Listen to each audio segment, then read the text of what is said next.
Exclusive पेजों की 2 list upload कर दी हैं जिनमें ईसीआई के मुताबिक इलेक्टोरल बॉन्ड का पूरा बही खाता है। लिस्ट पर सवाल उठे कि इसमें यूनिक कोड नहीं है। सुप्रीम कोर्ट ने इस पर फैसला सुनाते हुए यूनिक कोड जारी करने के लिए कह दिया है। पहले एक नज़र लिस्ट देख लीजिए, फिर आगे बात करते हैं।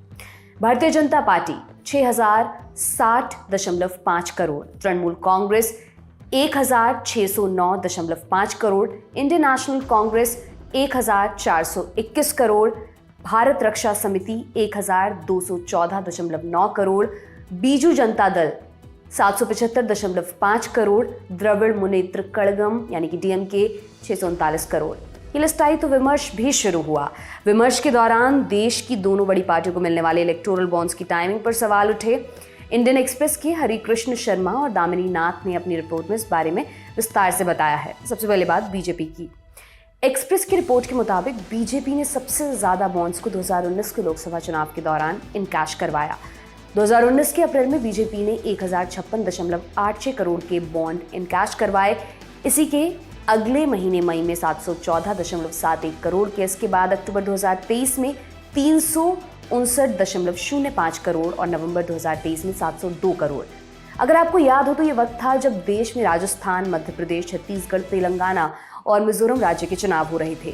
कुछ ऐसे भी मौके आए जब बीजेपी ने महीने में महज 1.5-2 करोड़ ही इनकैश कराए, जैसे फरवरी 2020 में 3 करोड़, जनवरी 2021 में 1.5 करोड़, दिसंबर 2023 में 1.30 करोड़।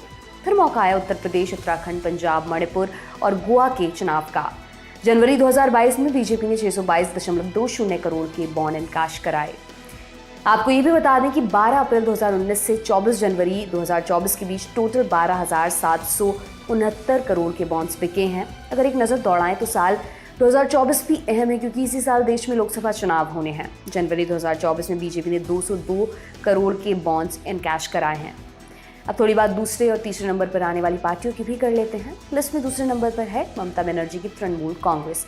टीएमसी ने तकरीबन 5 साल में 1609.5 करोड़ के इलेक्टोरल बॉन्ड्स को इनकैश कराया। खास बात यह है टीएमसी की फंडिंग उस दौरान बढ़ी जब 2021 में पश्चिम बंगाल में टीएमसी की सरकार बनी। अक्टूबर नवंबर 2020 और जनवरी 2021 के बीच पार्टी के पास इलेक्टोरल बॉन्ड्स के जरिए 43.4 करोड़ रुपए आए। ये वही वक्त है जब पूरा देश कोविड की पहली वेव से जूझ रहा था। इसके बाद मार्च और अप्रैल 2021 में चुनाव हुए। उस वक्त टीएमसी ने 55.44 करोड़ के बॉन्ड्स इनकैश कराए। टीएमसी को 2023 में 562 करोड़ रुपए चंदा मिला। टीएमसी को सबसे ज्यादा फंडिंग जनवरी 2024 में मिली जो कि 130 करोड़ रुपए है। अब बात कांग्रेस की कर लेते हैं। कांग्रेस को कुल 3,146 इलेक्टोरल बॉन्ड्स मिले हैं जिनकी कीमत है 1,421.87 करोड़। अक्टूबर 2023 में जब देश भर में 5 राज्यों के चुनाव हो रहे थे तब कांग्रेस ने भी 401.91 करोड़ के बॉन्ड्स इनकैश कराए थे। लोकसभा चुनाव के दौरान अप्रैल 2019 में कांग्रेस पार्टी ने 118.56 करोड़ के बॉन्ड इनकैश कराए। इसके अलावा कांग्रेस ने 2024 में फैसला आने से पहले 35.9 करोड़ के बॉन्ड्स इनकैश कराए। लिस्ट में चौथा नाम बीआरएस का है, भारत राष्ट्र समिति पार्टी। इसके मुखिया हैं चंद्रशेखर राव केसीआर। 5 साल में इनकी पार्टी को इलेक्टोरल बॉन्ड्स के जरिए मिले 1214.9 करोड़ रुपए। अगर बात टाइमिंग की करें तो 2019 लोकसभा चुनाव के दौरान अप्रैल महीने में पार्टी ने 22 करोड़ 50 लाख रुपए इनकैश किए।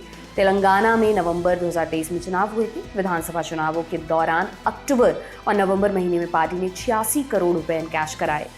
लिस्ट में अगला नाम है नवीन पटनायक की बीजू जनता दल का। इलेक्टोरल बॉन्ड के जरिए इन्हें मिले 775.5 करोड़ रुपए।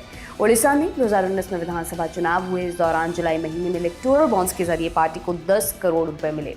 चुनाव जीतने के अगले साल अक्टूबर 2020 में पार्टी को फिर 67 करोड़ रुपए का चंदा मिला। लिस्ट में चौथा नाम है तमिलनाडु के मुख्यमंत्री एमके स्टालिन की पार्टी द्रविड़ मुनेत्र कड़गम यानी डीएमके का। इलेक्टोरल बॉन्ड के जरिए इन्हें मिले हैं 639 करोड़। तमिलनाडु में अप्रैल 2021 में विधानसभा चुनाव हुए थे। इसी महीने पार्टी को 106 करोड़ रुपए मिले। इसके बाद अक्टूबर 2021 में पार्टी को फिर से 99 करोड़ मिले। ये तो बात हुई पार्टियों को चुनाव के दौरान इलेक्टोरल बॉन्ड्स के जरिए मिलने वाले चंदे की। इससे जुड़ी जो भी जानकारी आएगी वो हम आप तक जरूर पहुंचाएंगे।